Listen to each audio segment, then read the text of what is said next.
Hey, hey, hey, guess who's back? It's your girl, it's DJ Maya. We are back again. This is airing on Friday night, 10 to midnight. Every Friday, catch the Mad Chatter Show. I bring you 1 hour of dance music. This is the second half, so we get to go down the rabbit hole. And today I got my sidekick with me, my amazing I don't even know how to like what to call you, like my MC, my DJ, my co-host, DJ Pooh Bear. Say what's up. Say hello. What's up, Aria? Hey, hey. And so thank you. We have an amazing guest. Been looking forward to this guest. You want to let everybody know who we have tonight? Yeah, tonight's guest is somebody I actually first saw on the Typical Skeptic podcast and was just immediately fascinated by him. He is a solar physics researcher. Had many articles published. He's an author, he's a father, and he is also very in tune with the paranormal and does crystal skull readings. Is his name is Ra Castaldo. Oh, what's up? Say hello, Ro. Thank you. Welcome. I appreciate it, guys. Thank you, Maya, Don. It's a pleasure. Thank you for inviting me on your show. I really appreciate it. Yes, we are super excited to have you. And before we even get started, I just want to throw it out there because we are about to really fall down the rabbit hole. So, as everybody knows, the views and opinions expressed on this program are those of me and my co-host, my DJ, and my guests, and not of the radio station. So, like I always say, keep your negative comments to yourself. I'm not interested in them. Don't want to hear about it. We're here to bring you some amazing information. So, Ra, I would love for you to start off by sharing a little bit of background. We don't have a whole lot of time in this hour, so we're going to crunch it down. But if you could just give people a brief about, right before I got on, I was watching soccer. My husband's got me watching Beckham right now, and I was like, what a perfect way to begin this start is you were super into soccer, right, as a kid. And Yeah. so do you want to let everybody know how you fell down into this paranormal rabbit hole, how this all began for you? Well, thank you. Thank you for the question, Maya. I appreciate it as well. And thank you once again for inviting me on your show. I was pretty much born into it. I come from a long line of hereditary mystics that they call in Italy strega or the streghe.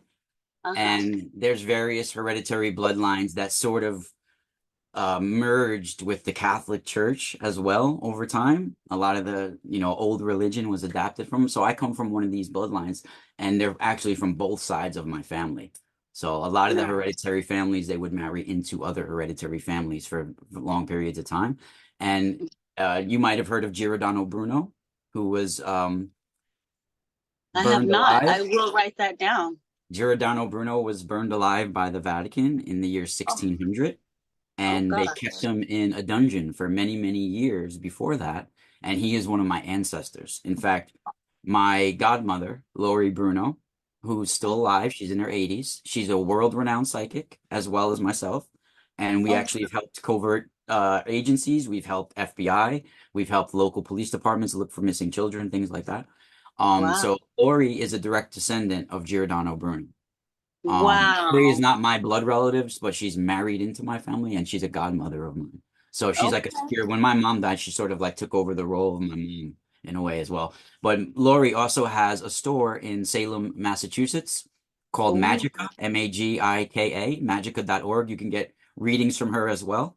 And I'll she is go visit. hereditary Strega. Yeah, she's a powerful woman, powerful Okay. woman. So yeah, our bloodlines go back to having the ancient mysteries, holding the stellar mysteries within their DNA, and been crusaders for the truth for hundreds and hundreds of years. It goes in my Wow. family, and various people in my family, like I said, I was born into this. Well, it doesn't happen all the time with every generation, but various people in my family that ended up becoming seers or shaman or mystics were born a certain way at birth, and I was born this way, and this is called being born inside the caul. So the caul Mm-hmm. is the amniotic sac. If Right. People aren't familiar, it's spelled Caul, and it's actually Mhm. my mother's water never broke, right? So I came out still in the pod, like in the membrane Wow. around, right? And it's called an in-call with nuchal call birth. So nuchal cord birth. So I was in the pod with the umbilical cord wrapped around my neck, right? So Oh, check. And for those that are into astrology, as I grew older, I started to realize my chart. So I was born at July 12th, 1978 at 9:32 in the morning, right? And it took 17 hours to deliver me because I was in the call. But at 9:32 a.m. at that day is when Chiron, the wounded healer, comes into my chart, like aligns with my chart in the sun. It's a very uh-huh. rare alignment, and it's like the minute I was born is when the wounded healer Chiron aligned in my chart. It's a comet that's called the wounded healer, and that's Oh, basically wow. my life story. Like I had to go through enormous amounts of trauma and pain and tragedies to be able to find my way out to help other people, learn that, hey, you can heal yourselves. Like, look Ugh. what I did. And sometimes, because I can't heal anybody. I'm not like they might say like, oh, well, you're a Reiki healer. Yeah, but I'm not healing anyone. I'm showing the people and talking to them something clicks. Sometimes if you have just the right person at just the right time, just the right moment, says just the right thing, can tap into just the right energy of what you're feeling, things can click where you realize my will, my power is stronger than freaking everything. It's stronger than a bomb, a neutron bomb, right? It's stronger than anything. And if your will is locked on something, there's nothing that can overcome it. And my Mm. ancestor, Giordano Bruno, had the iron will of a god. He stayed in a dungeon and ate rats for 8 years because he would not say the Vatican was right. He literally said the reason why he was killed was this. He said that there were innumerable suns with innumerable solar systems, with innumerable planets, with all intelligent life out there. And they were like, no, the earth is the center of everything and blah, blah, blah. Right? So they locked him in, and he was a hermeticist. He was a shaman, a mystic. He was one of the old times where, uh, you know, spirituality and science is fused together, where you're an astrologer and a scientist, a warrior, a shaman, a priest, all in one, right? And he's Right. from that old lineage, and so Yeah. he literally only a 5'2", 5'3" man was a giant amongst men, right? So they locked Wow. him in a dungeon where he was like eating rats and stuff for years. Every year they would bring him out and say, "Are you ready to tell the truth now?" And that you were lying and because they wanted him to come work for the church. People think that the church actually burned a lot of witches that were knowledgeable. That's not true, right? They burned low-level peasant witches that were doing low-level stuff. The real knowledgeable ones got coerced to work for the church, or they were tortured until they gave up information and ended up working Oh, for the church. yeah, for sure. They Just, never killed the oh, real good ones. They tried to get the knowledge from them and tried to get them to work. When you see people like St. Patrick, all these people from the past, they were mystics that were offered a real good deal. Hey, you're either going to be looked at as a heretic or you can get all the knowledge at your fingertips and come work for us. And we'll right. even bring you to all the sacred spots and you can convert the local people with your freaking magic and so this is what the church did, and they tried to squeeze my ancestor, but he said no. And the final year that they burned him at the stake, which is in the year 1600, they brought him in front of the whole town, right? Stripped him naked, tied him to a pole, and said, "You ready to tell the truth now?" And he said, "You're more scared of me than I am of you." And he told this, and he said this speech. They burned him alive right there. He got martyred. So now today they have a statue of him at that very same spot. 400 years later, they sent us a letter to my godmother Lori Bruno apologizing, right? And they have Wow. a crater on the moon named after him now as well, Get right? out of here. What? Yes. So he's well known. I mean, there's people We'll all have over the to world go that think visit that it. they're reincarnated What of is his Giordano name Bruno. again? Tell Giordano me. Bruno. Yeah, Giordano Bruno. And he's an ancient ancestor of my line. Okay, I I'm wrote that actually a down. reverend. You see the certificate up here. My family line I'm connected to is Our Lady and Lord of the Trinacrian Rose, which is a Okay. ancient Sicilian mystery school. Okay. And I'm a reverend of that line. I don't actually practice like worshiping gods and all that stuff, but because of the spiritual work, they awarded me with a certificate because I've been doing spiritual work for years, Yeah. and I've been carrying on the work of my ancestors. Yeah. So there's different people connected to the line that meet and do like certain solstice prayers and stuff like that. I do my own thing. Are I you a don't reverend or a rabbi? a reverend, reverend. Be a rabbi. Yeah, I could be a rabbi. I mean, I could be a rabbi. Just I'm not from a rabbinical Jewish line, so that wouldn't work. But Oh, a wow. rabbi is, you got to be Jewish. You got to be Oh, Jewish. You okay. got to be from a Can't you certain just line, change usually. your religion to be Jewish or add it to you? How does that even work? I don't get. A lot of the rabbis nowadays, I would say they're not like the past either. There are a lot of them. Before, to be a rabbi, you had to be like immersed in Kabbalistic work, Right. Kabbalism. And usually the Kabbalistic work doesn't start until you're even 40. When you're a Jewish mystic, you're not even supposed to open the Zohar till you're 40 years old. Oh, wow. Okay. Yeah, so Wow. it's a long thing. Yeah, you know those. Do you know like what they do with some of the rabbis, some of their practices No. when they not to get too graphic on your show, but when they Oh, I'm here. when they circumcise the baby, right? Yeah.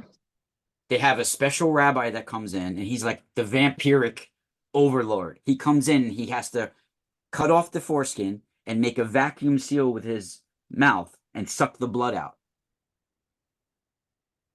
And there was various rabbis that gave herpes to children in Brooklyn, New York, over the last decade or so. We have a huge community of Hasidic Jews in New York. In Rockland County, we have a whole place called New Square in Muncie that the whole community have their own ambulances, their own schools, their own everything, right? And the same thing in Brooklyn. There's a whole community. You in that whole community, you walk down the street, there's everybody's got those hats on and the suits, and they're sweating and stinking balls because it's 90 degrees and they're wearing a freaking trench coat and mad layers, you know? There's some serious problems, and I hate to say this, but where I live, there's a predominantly strong Jewish community. My husband is Jewish. My Really? mother has Jewish in her. Yes, And you guys are but in Vermont?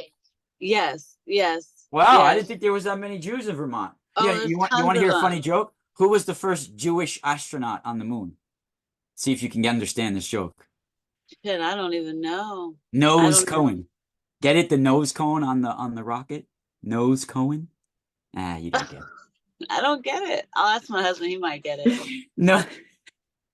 Nose, All nose. right, I'll explain the joke to you. Cohen is a very, or it's pronounced like cone, right? Cohen is a very Jewish last name, right? Oh, it's And Jewish people are known for their noses, right? Their big noses. oh, So, yeah.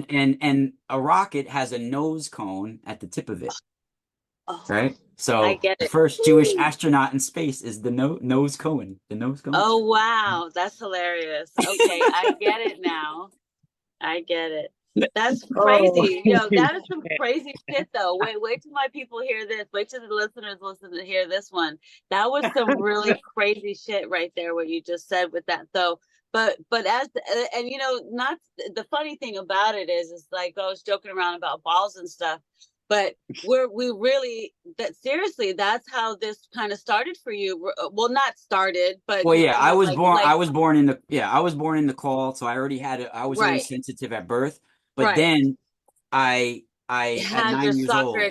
experience So and I you was a had your near hyperactive death kid. experience. So Yeah. yeah, So I know we're let us killing a hear lot of it. time. We're very short on time. I know. So I could come back on whenever you guys want. So Yeah, of when course. I was Brief. already sensitive as a kid, Yeah. hypersensitive. So being born that way, some people are not hypersensitive to various things, but some people are just born with the cold around their head and face. I had it all the way around me. I already had a lot of sensitive vibrations as a kid, a lot of different things that I was experiencing. I was very hyperactive. So my parents were putting me in a lot of, time to spend my energy. And I was very Mm. athletic. I was a natural athlete, gifted athlete, right? So I was in karate, kickboxing, wrestling, all this different thing. And I was a high level soccer at a very young age. And in my area, they call it travel soccer, right? So I used to play the Sunday Rec League, and on Sunday Rec League, people come and recruit the best kids from the Sunday Rec League, and they have to try out for this travel team. and the best kids on the county are in each year are on the travel team. So I was on the 1978 North Rockland Sting. It was like the travel team. The best kids from my county played on that team. And although I was one of the best kids on the Sunday Rec League, I was just like average when it came to the best kids in the county. Right? I wasn't like a starter all the time. I was just one of the, but I was the roughest kid on the team. Like for real. I'm a wiry, rough kid. I Right. grew up with a brother 12 years older than me and older cousins and stuff. Yeah. So, I was just brought up rough. My family's old school Italian. They're really rough people, right? So, I was the roughest kid on the team. So we were playing this town called Thistle, and they had about 5 or 6 Irish immigrants on the team. Okay. And these kids were rougher than me. These were kids. See, in New York and in the States, we play all different sports all year long. I'm playing baseball. These kids just played soccer. It was their whole life, right? Oh, And they were wow. these Irish immigrant kids that used to be out like in the snow with shorts on, kicking the ball around on the off season. Like they Right. played all year. There was no off season, right? So I just joined the travel team. So I just started to play year round. Like we would play indoor soccer in the winter on the travel team and stuff like that. So I just was starting to play, but we were playing these Irish immigrants. It was they were kicking our butts, elbow in, throwing us around. And my coach was like, stick to that one kid. That was the best kid on the team. So me and this Right. kid were going at it the whole game. And then it came to a point where he was about to like kick with all his might on the net. And I just jumped right in front of him and sacrificed myself. I knew it was going to be bad right when I did it. So not only did his foot, but the ball and his foot with all his might kicked me right in between the crotch. My cup protector split in half, right? And I was out on the ground really bad, the worst excruciating pain you could possibly think of, right? And the ambulance was taking a little bit too long because of where we were. So my parents were like, let's just throw him in the car and take him. So they were taking me to hospital, and on the way to the hospital. So this is in 1987. I'm 9 years old at the time. And on the way Right. to the hospital, and this is in early September 1987. It was like wet and a cold day too. School had just started. It was a Sunday afternoon, and on the way to the hospital, I'm telling my dad, you know what it's like to get hit in the balls. You'll be fine. I'll be fine in 20 minutes. Don't embarrass me and make me go pull down my pants at the freaking hospital. And I'm talking my dad into not bringing me.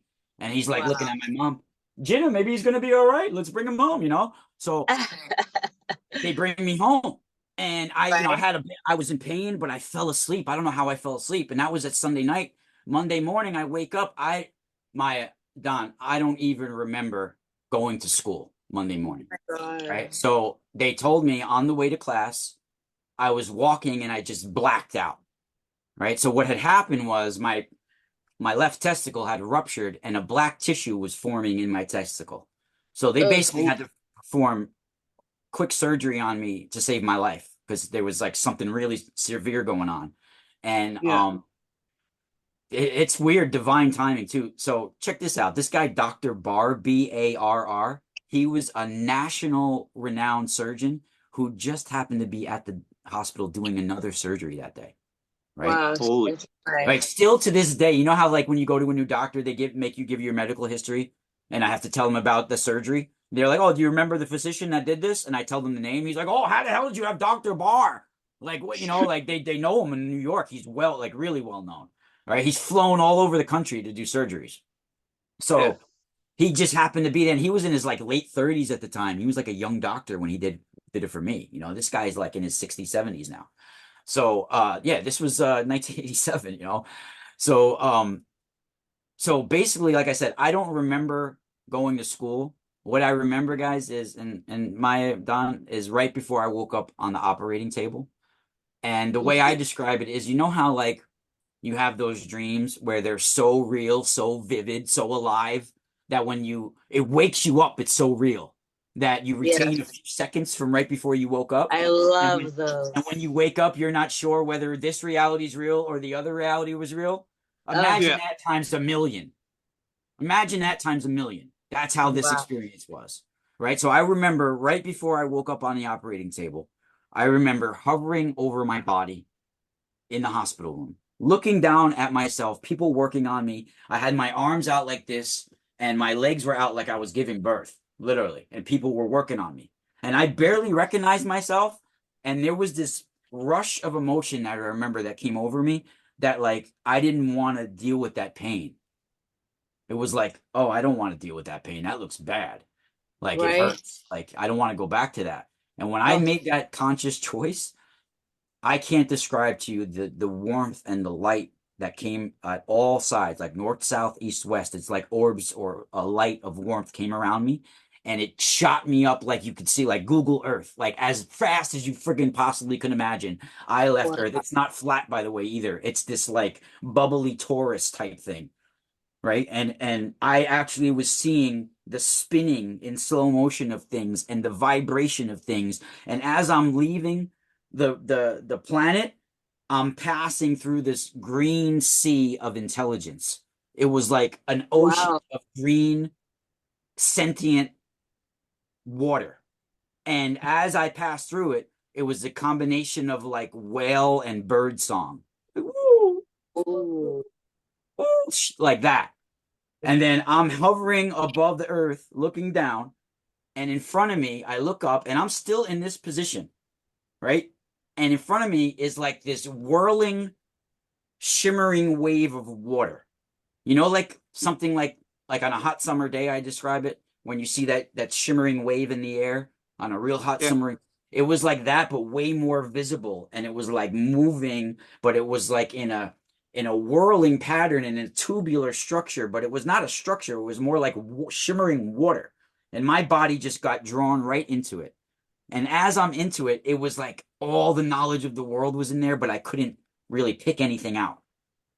It was like, ooh, like all this knowledge. I felt like first it was about my life, but then it was like more, it was the way I describe it, it was like every particle of my existence was in one fluid state in this water, and everything was being analyzed, scanned, judged, weighed down to the very molecule of my existence. Like every fiber of my being was being analyzed and scanned. And I intuitively was leveling myself out in this water, like leveling my like a carpenter's bubble, like in the carpenter's level, like the bubble in there. I was intuitively leveling myself out, and it was all this knowledge coming over me, like, and I wasn't absorbing any of it though. Like it wasn't like I was like oh I'm oh all of a sudden I could Taking get it in all in. these answers to all these things I've ever wanted. It wasn't like that. It was just a presence of this, and it was like it was so alive, so vivid, so amazing. I can't describe to you the amount of warmth and emotion that you feel. Like it was the most vivid, alive, so bright, so amazing, so alive and energetic and vivid and full of vibrance and warmth and love than you can ever imagine this realm could feel. Like it was just more alive than anything. And as soon as I leveled myself out perfectly in it, I woke up on the operating table in that very same position. And Maya, I was done. I was pissed. Not only was I cursing as a 9-year-old kid, I was cursing at everybody. You know, I was mad because I was like, where was I? You guys just had me in water in like space. They were like, no, you were dreaming. We just operated on you. You're fine, right? You were unconscious. Everything's gonna be okay. So not only was I pissed because I felt like they were lying to me about what I just experienced, because there's no way anybody was going to convince me what I just experienced wasn't real, that it was just a dream. It was Right. so vivid, so alive. So, like, and not only was I pissed about that, I was pissed because I just left something more alive and vivid and amazing than I've ever experienced in my life. And I left that, and now I'm back here and I'm in pain and I'm confused and I don't know who I am and where I am and what's going on. And I was in a lot of Oof. pain, right? So I Oh, was like, what? I want to go back. Like, why did I just leave that? Like, I said I right. didn't want to come back to this pain. Like, so, and I was getting these blinking recollections. Nothing, I lost, it felt like I lost memory of most of my childhood. And the only thing that was on my mind was that experience. The only thing. It was Right. just I'm eating and there's blinking recollections like it's I went through some traumatic moment, you know? Right. And this is what led me guys to over 30 years of research into plasma physics, uh cosmologies, mythologies, etymologies, ancient writings, because I started to realize the symbols, the electric fire information that was coming over me. It's in the hieroglyphics. It's in the ancient writings. It is. It's a universal code. It's in Sanskrit, Yeah. right? It's that's what it is. It's already the solar light religion is already written out for us, but we've Yes. lost it. So it Yeah. wasn't like either that all of a sudden I got the answers to anything. I just became some great saint after that because it awakened stuff in me and it Yeah. left me. It was like, oh, now this stuff got awakened in you, and there's no one to guide you and show you what it is and what it means. So, like, I Right. tried to run from what I was feeling. I was a completely different kid after that. Not only was I talking and handling adults and girls and everything better, like, I was a smoother kid, smarter. Things, it was like not a walk in happened. No, no, don't think that. Things Uh-huh. got activated that were previously sleeping. Neurons, DNA, right? Yeah. Stuff that was previously just off is now on, Right. right? And Right. I got into a long time. I was getting into drugs, running away from home, all this stuff as a kid because I couldn't tell people what I was feeling, what I was picking up from others, what I was experiencing. It wasn't Right. until my early 20s where I went through like real spiritual changes to go on my path. It took me like over a decade of being homeless, because I come from a traditional Italian family. So Okay. at 14 years old, when I was coming home with pot and my hair dyed green and earrings, my dad was like, "Are you a fag? Are you a girl? Are you a what? Are you Oh, this?" Like you can't come. I don't want to come home from work and sit at the dinner table and look at his green freaking head. You look at know, this clown, as my dad yeah, used so to like say. I Like me looking my like a dad didn't like clown. yeah like so I didn't want to conform to what they wanted, so we didn't mix that well as a kid, so I got in a lot of trouble as a kid, and I ended up in group homes, I ended up in jail, I ended up in Oh, all this stuff because and so like eventually my friends were dying from heroin overdoses. I went and toured with a band for a while, and everybody got hooked on drugs in the whole band. It wasn't worth it. We were traveling in a van up and down wow. the East Coast and stuff, and it was a shit. We thought it was cool at the time, but like, of course, we had girlfriends, we had everything we'd ever wanted in certain ways, but we were living a dirty, stupid life, and it Right. was no direction at whatsoever, and nothing to show for it afterwards, and nothing like that. And then when we came home, on November, like for Thanksgiving, my best friend, my bass player, like a brother to me, he was a few years older. He died of a heroin overdose, and when that happened, I literally told my mom I was going to 7-Eleven and I took a bus as far as I can go with the $150 I had on my pocket. I went from the Port Authority in New York City as far as I could go. I would need a frickin' boat to go any further. I went to Long Beach, California. Long Beach and 16th and Long Beach, the bus station. My Just with the town. clothes I was wearing, $10 left in my pocket, and my acoustic guitar. And I ended up staying there for 3 years like that on the streets, playing guitar for money. I ended up getting my own apartment with other people out there, and I spiritually changed my life. And I left New York. I was on probation at the time. This was in 2001.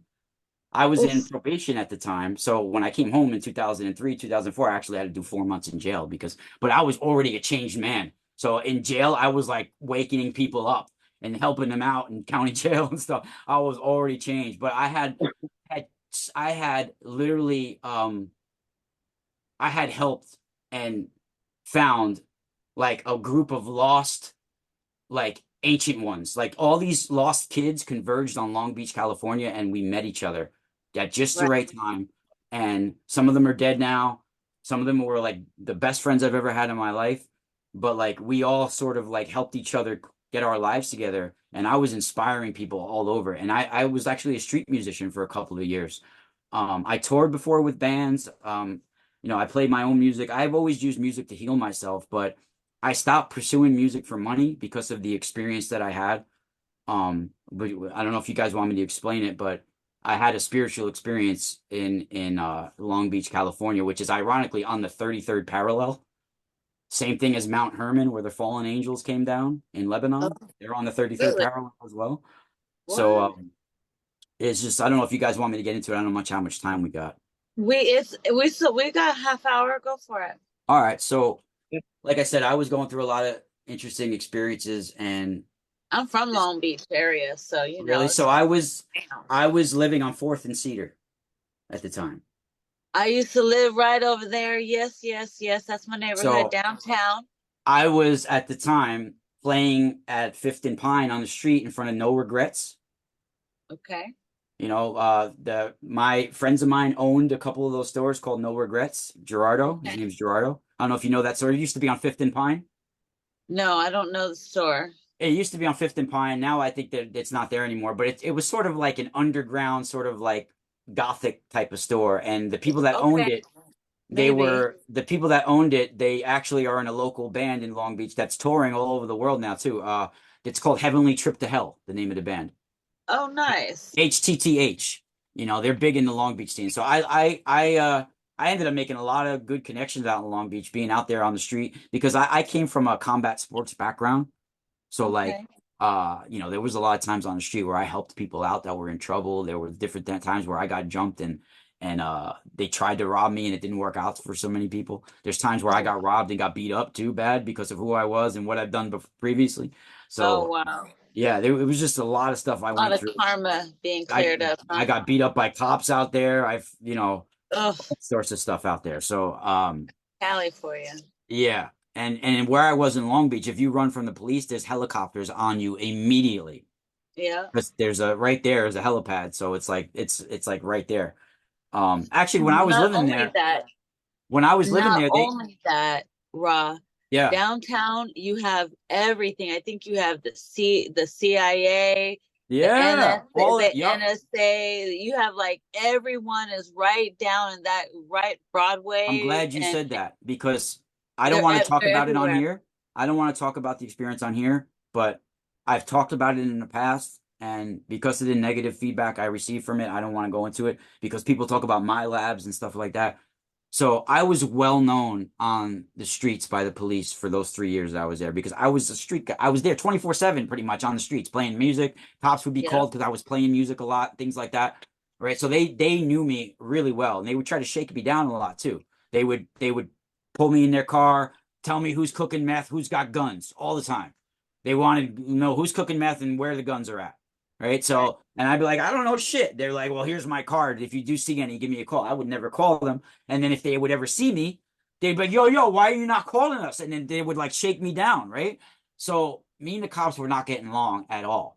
And it came to a point where I had those really intense spiritual experiences. And it was like a portal opened up in the park one time that I had this experience. The very next day, not even the next day, that happened where I had some missing time, like a day and a half missing time. When Oh, I came wow. out of that missing time event, the police were already looking for me. Everybody was telling me, yo, they've been looking for you all day, all day. So the minute they saw me, it was at like 1:30 in the morning. I started running when they saw me. So they finally caught up to me. They gave me a little beating. They put me in the car. I was brought to the Long Beach Police Department, put in the holding cell with other gang members, Mexican, all these different people, right? So I start arguing with the other Mexicans because I was trying to sleep on the floor with a toilet paper underneath my head you know, as a pillow. So the dude was trying to kick the toilet paper underneath my head because he was like, yo, I gotta take a shit. I need the toilet paper.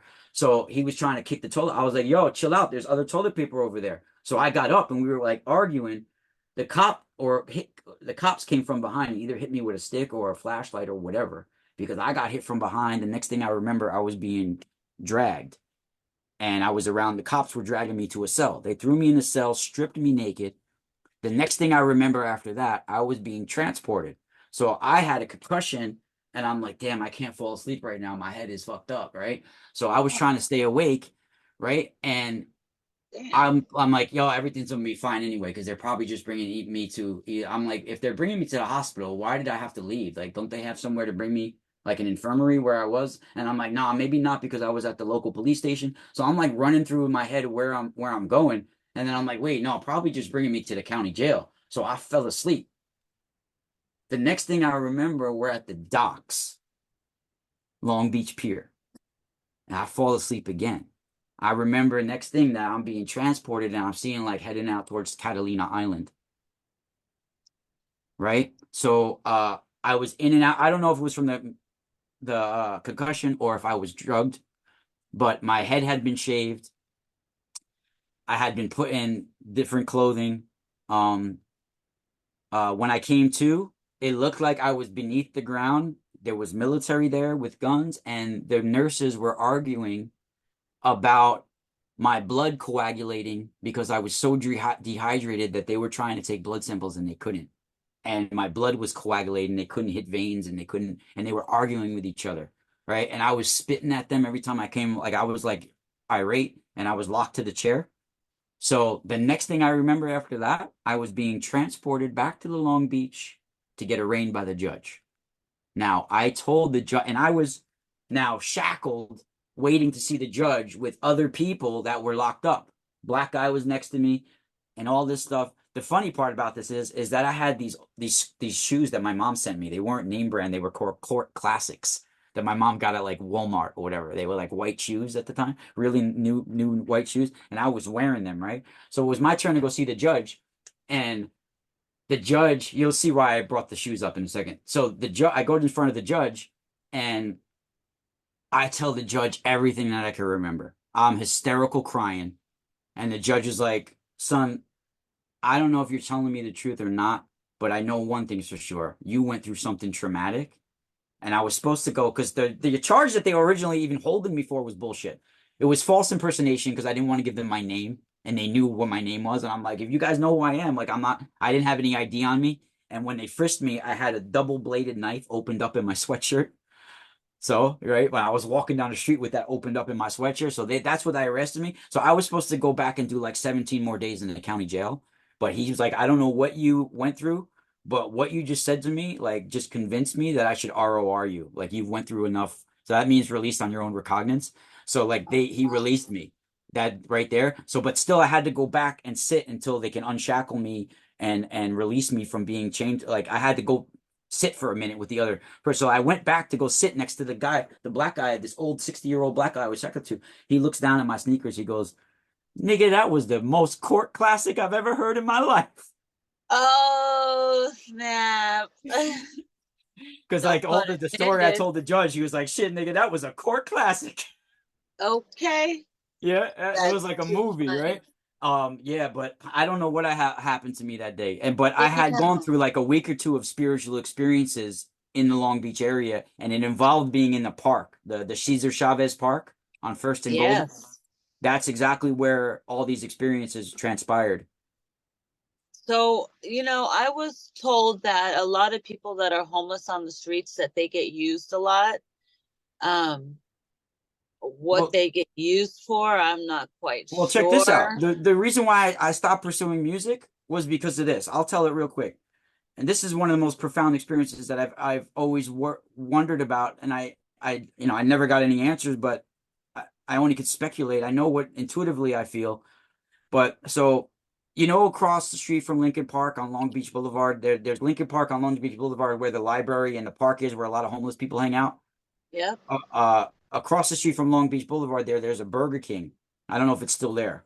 So I was always in Lincoln Park there, always hanging out, right? Always playing guitar and stuff like there. Gotten them a lot of fights in that park, hanging out, always hung out in that park, right? Across the street where the Burger King is, there was always this old man that would stand there, disheveled looking, long beard, always carrying this like cart that he would put cans in. I never heard him speak a word, would just grunt at me. Right. Right. And I would be like, yo, you want a burger, whatever? And I would mess around with him sometimes, and he'd be like, nah, like chasing me away, right? I knew this man very well, his face, what he looked like, what he smelled like. I was around him for like 2 years all the time. Just every day I saw him, I walked by him. So one night I'm walking through the alleyways and to go to Fourth and Cedar where I was staying. And all of a sudden I was in a little depressed mood, feeling like maybe I should go back to New York. I was lonely, this and that. And I walk into the alleyway and I smell my dead grandmother's perfume. I mean, I didn't just smell it. It freaking saturated me. It was in my hair. It was all over me. And I even said her name, Nani. Like I said, like we call her Nani. I said it out loud and I was like, it was, and then I found this book from the 1800s on a garbage can, Harmonics of Evolution. And on the binding, it says Raw, R-A. Like that was the publisher. And I was like, what the hell, right? So that Oh, happened. what? The very next night in the same alley, I'm walking through to go through where I live. It was just after midnight. And I get this like epiphany that I need to write this song. And I have my guitar. So I go down near Cesar Chavez Park where I could be alone. And I start playing my heart out. I'm closing my eyes, playing, leaning against the wall. I was across the street from the park where there's this apartment complex where a lot of Filipinos and stuff live over there, Okay. right? So I was over there leaning against the wall and I'm playing guitar with my eyes closed, sitting, they don't say Indian style anymore, but just, sitting like yoga, like sitting with my legs folded underneath me, like sitting. And I was very agile at that age. And, I had done kickboxing, Muay Thai. I fought two professional fights. So like I could pop up off the ground from sitting with my legs folded in front of me without putting my arms down. I could just pop up, from being in with like, so I was very agile like that. So I was sitting in that position and playing guitar. I'm singing, playing guitar, and I never heard anybody walk up, anything like that, but I smelled a cigar or something. So as I smell the cigar, all of a sudden I open my eyes and I see somebody standing in front of me with dress shoes on. Right. So I'm like, oh shit, I'm about to get paid. Somebody's wearing a suit or whatever. He's about to give me some money for playing. So I didn't even look up yet. I just saw the dress shoes and the suit pants. So I start continue playing. Then the guy starts talking. And he starts talking real smooth, real direct. And he starts saying, I've seen you around and you could play that thing real well. And you know how to take care of yourself. So as he's saying that, I look up to see who it is. Maya, Don, it's that old man, the homeless man. And not only is he not looking homeless anymore, he's in an old school, nice new suit, dress shoes. His hair is pushed back, nice and done, and his beard is all nice, neatly trimmed. And he's talking. I've never even heard him do more than a grunt. And he's talking the most smooth talk, confident talk. And he's telling me, kid, I seen you around. You know how to handle that yourself well, and you know how to play that thing real well. He's like, I'm opening a club. I came into money. I'm starting my own thing. I can give you anything you've ever wanted. All you got to do is say yes. Straight like that. I don't know, because in the position I was in, you would think there's no way this guy wouldn't say yes.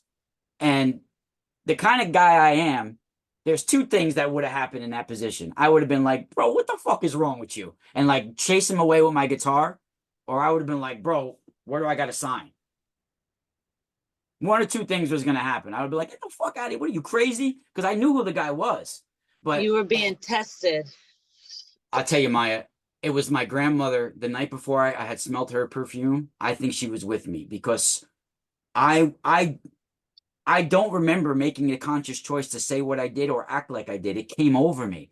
This, because I'm a very excited kind of animated person. So like that wouldn't have been my reaction. Some kind of calmness came over me, Your right? guide, your grandparents had your back that day, because what it sounds like is this guy is either probably a handler or he's probably FBI or he's So undercover. when But he said, he watches people on the yeah. street and he So when he picks them said all you out. got to do is say yes, I popped up like a cat.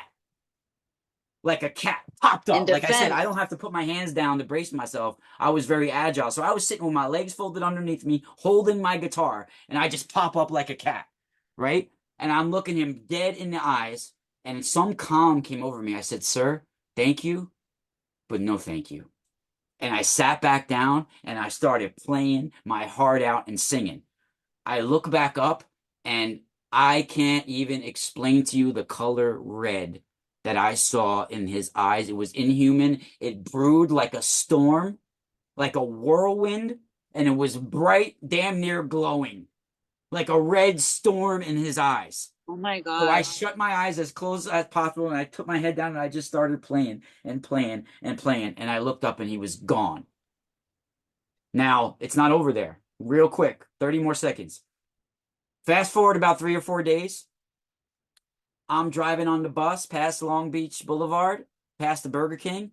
I see that MFer all homeless again in front of Burger King. Yeah, stop the bus. I get off the bus. I run across the street and I'm like, you mother effer, what was wrong with you the other night? And he's like, "Ugh," growling at me, right? I'm like, oh, screw you, right? So I walk away and then I look back. I go, it was you. You see, look, your beard's all trimmed still. And his beard was all still nicely trimmed. And then he's feeling his beard in confusion, looking at me, like confused, like trying to, like he noticed it. And then I walk away. I was like, ah. The weird thing is, too, is there was this girl that I knew that I saw that was a musician, a singer, and I saw her right before I left Long Beach. I went back home to New York. Right when I was walking to get on the Greyhound to go back to New York, I saw her talking to that man at Burger King. And I was like, oh my God. Never She's knew. gonna bite it. She's gonna take it. Yeah. Yeah. I don't know, man. I don't know. People telling me Imagine that. if you started doing research and started asking around how many people has this guy talked to. It sounds like he's probably a handler or he gets used. They probably tap in and out of him. And Yeah. he's probably, one of them MK Ultra people where they just use him for assignments. He's probably not even human. He probably just gets tapped in and out all the time. Because And what better place? not Yeah. everybody here is human. What better place and what better veil? Yeah, I see you. What Yeah. Um, better place and what better veil? I mean, right there, I mean, it's warm all year round. It seems like a lot of lost, talented kids find their way to that area, you know? Yeah. yep. And where I was too, you got Ocean Boulevard right there, which is a lot of fancy, expensive condos right on, and then a street two later, you're in the ghetto, Yep. So Yep. it's like you got a lot of gay people and a lot of gangsters in the same community right there. It's a Yep. weird mix, and they're all doing crystal meth with each other and getting. It's a weird Yep. mix. It's a weird My mix, brother. My Wow. brother. That's his scene. dude. I've never seen so many Not anymore. bisexual Crip members in my life that are in the closet like doing gay shit with crystal meth and then acting like they're hardcore on the street. Meanwhile, they were just getting pounded out at Hamburger Mary's. You know. Yeah. Um, I ain't gonna I know somebody who found out that one of their baby daddies was low key gangster. That story too. Somebody I know. Can't Dude, there remember was this who. guy that we used to hang out on 10th and Alamitos and then on another street that I knew and they called him Ponytail. He was this big Samoan dude with a ponytail.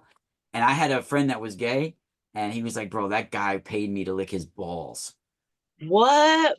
I was like, "What, dude?" And he licked his balls? Yo, so the next time that the guy was trying to push up on my gay friend to do shit like that, I waited for him to go inside and I stole his 10-speed bike and his stash that he had there. And then when he You finally robbed saw me, him. I was like, "Bro, I already know you're a homo. I'm gonna tell everybody." Oh, you did him dirty. Word on the street is dude Yeah, will get dude. his Yo, balls that licked. area is crazy because like in New York, Crazy. there's a certain area you go to, like Greenwich Village. There's a specific area where people hang out like that. And in Long Right. Beach, it's sort of like all over Long Beach. Mm-hmm. It's like, and then like it's a weird mix of people. I wasn't used to that. Like, it didn't happen to me in New York. Like in Long Beach, if you're a young, good-looking guy and you're on the street at 2 o'clock in the morning, they either think you're looking for drugs or looking to party and play or have sex, you know?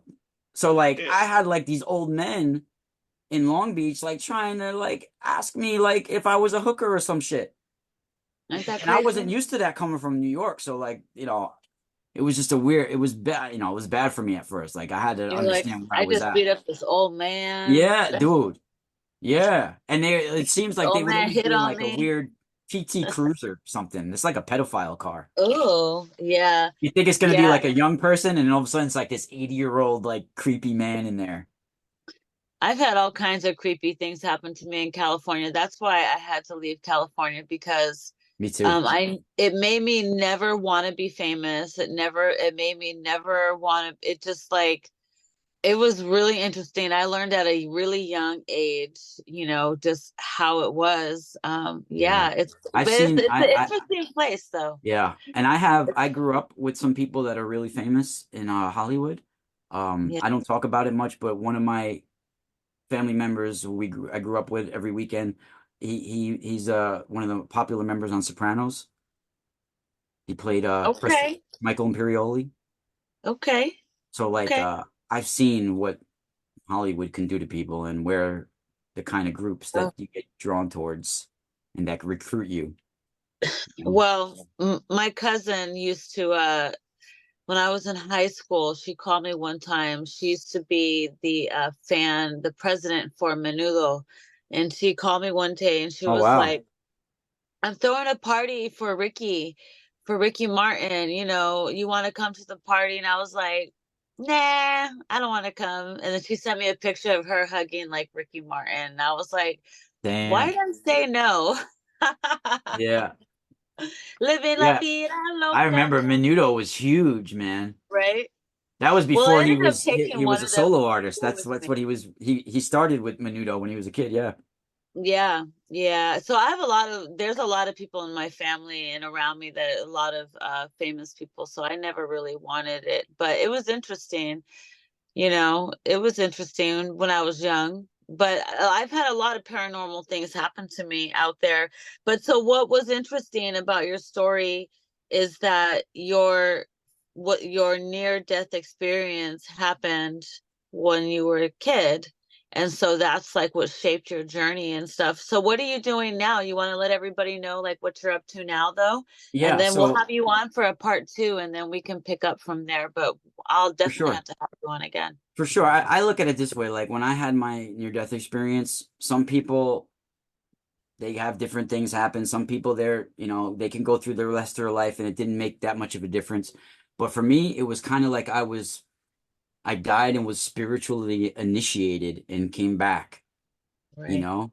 And then now I have to like go to war for the knowledge, sort of like it's a battle between light and darkness. Now it's your destiny has been activated. Now let's see what side you get polarized towards. Because the ancient knowledge, it all comes from the same source. But then you get polarized to use that knowledge either towards the light or the dark. And then the vibration of it starts to change. It gets altered depending on where you get, drawn Right. towards. So, Yeah. and that's the harmony of the spheres. Like all information, all life, all creation, it starts amongst the stars, amongst suns, and specific suns and specific solar systems. They draw in those energies. Like our sun in our solar system, it draws in all the streams of data from all these different suns and stars.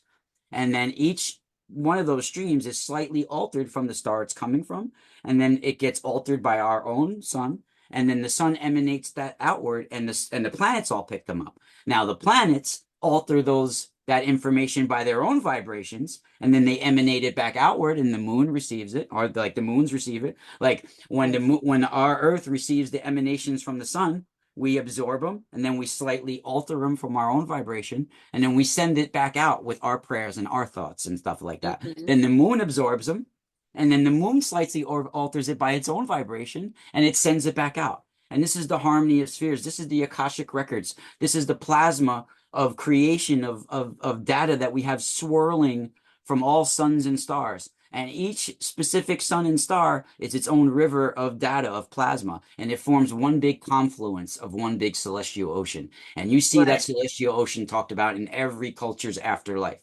every mythology. Whether it's you got to pay the ferryman to travel over of the river Styx, or it's you travel into the rivers and the hallways of Amenti and all this celestial abyss and all this stuff, right? So I started to after I had these experiences as a kid, and I had these experiences, running from who I was, when I had those experiences in California, I ended up going to Peru to do an ayahuasca in 2003, and I that's when I completely detoxified myself from any like the drugs that was in my system, partying, all that stuff. Because while I was in Long Beach, I completely stopped doing anything but pot. Like I didn't have time to go get high on drugs. I was trying to eat and survive and find who I was in life. So like I wasn't running from my feelings anymore. I wasn't running from the pain. I was dealing with them head on and in really incredible ways. So over time, I started to get pulled towards my ancestry, working with crystals, copper, using certain things that can help me form a barrier from all the unseen forces that are around us, constantly bombarding us, and also amplify and being able to tap into the collective memory of the planet a lot easier with certain things. So I started getting into working with crystal skulls, making copper devices, copper tensor tools, copper coils around quartz, things like that, right? So I started doing that probably around 2005. And since then, I've been helping people all over the world with their issues, doing crystal skull readings. I have my own website, my own radio shows, Patreon. I've been trying to, Yeah, let you it know, drop that right now. Let everybody know where your all your links are while we have the last 5 minutes. yeah, no doubt. So you guys can find me at The Mystical Spiral pretty much across the board. I have a free information website at themysticalspiral.com. I have my store at themysticalspiralstore.com, which you can also access from themysticalspiral.com. I have Patreon, patreon.com/themysticalspiral. And for literally as low as $2 a month, you get access to all my groundbreaking research that I've been working on for the last few decades. I have thousands of posts already up on there, book recommendations, videos you can't get anywhere else, and it's only for a cup of coffee a month. I have a radio show on Truth Frequency Radio that's on hiatus now, but the archives are up. And I have a YouTube. It's not huge, but I got like a little over 8,000 subscribers or so on YouTube. It's Exploring the Ka with Castaldo. And I just started a new one called The Mystical Spiral, Copper and Gemstones. Nice. Yeah. Nice. Awesome. I mean, DJ Pooh Bear. I've had I this want guy to say with me in front of me the whole time too. This is Tago, okay. smoking Nice. quotes. That's Nice. dope. Do you And want see, to jump in this is and some of say the copper anything? that I make as well. This is a Nice. feedback loop, tensor feedback loop. We have harmonizers, copper harmonizers, things like that. And I like these come that. with the crystal ball that custom fits on top. These are Oh, really nice. nice. Yeah. Nice. I wanted to show you my dagger when I saw your stuff before. I thought you would like it. Wow. Wait, it's got gold. Selenite. It's got selenite, it's got everything. It has Yeah. um Oh, I'm gonna everything send you a gift actually. now. I know what to send you. I got Mother Mary on there too. Yeah, I'm gonna order something from you as well. There's a few things that I wanted to check out your Well, if you do site. order something, I'll send you a beautiful gift package with it. Nice. DJ Pooper, did you want to jump in and say anything? No, you guys can find all of my content and videos of my Huskies and Spinch's helpful hints over on March 4th Productions on YouTube and Rumble. Nice, nice. And what's the latest stuff that you put up there? Actually, I gotta edit it tonight. She's showing everybody how to make a chocolate cake from scratch instead Oh, of buying the nice. box garbage or, a Dude, that's $30. awesome. Yeah, Nice. With the cacao or what? What's she using for chocolate? yeah, cocoa powder, like everything's right from scratch. It's fucking delicious. Oh, Dude, nice. that's awesome. I'm actually working on a documentary about on the megalithic sites that I go on with filmmaker Eric Swanson. And last Oh, time he picked me up to do the documentary, dude, he brought me homemade uh for syrup, like pancake syrup, homemade sap syrup. maple Oh syrup. God. That, and he brought me this homemade CBD oil. Oh my God. The sap the sap syrup though is so good. It tastes a lot different than Yeah. regular syrup is really good, man. If I can get you guys some, I'll get you guys some. You It's mean so like good. maple syrup? Like Yeah, you? maple syrup. He's a Okay, Vermont guy yeah, yeah. too, as well. Well, yeah, I'm in New England. That's we only use real maple syrup. We do not do anything else. If it's not real, I don't Yeah, do it's it no called Big more. Joe's Sap Juice. Okay, okay. Well, it's been Yeah. such a pleasure to have you on. Oh, I really I would hope it love went to down have the you on right again. route that you wanted. I hope we didn't take it the wrong route. No, everything it was great. It was nice to there's never enough time. But no, Yeah. I No, think that was really cool and people can follow you and hear more of your stories and stuff. And the next time we can, extend, we can go to the next part, because I would love to have you on again. There's always so much to talk about. We could talk about your crystal skulls. We could do all kinds of fun stuff. So maybe the next time we'll have you on, we'll do a live on my YouTube, and then Anytime. we'll see if we can get some viewers to come on and ask questions. Anytime. I just need about 24 hours notice, and I could pretty much Okay. make it work. Awesome. Yep. Well, let's say goodbye to everybody, all our listeners. Thank you. Don't forget Bye. to tune in next time. Next week's Friday, 10 to midnight, every Friday night if I'm wide awake. So yeah, let's say goodbye, everybody. Great. Bye. Spiral out. Awesome.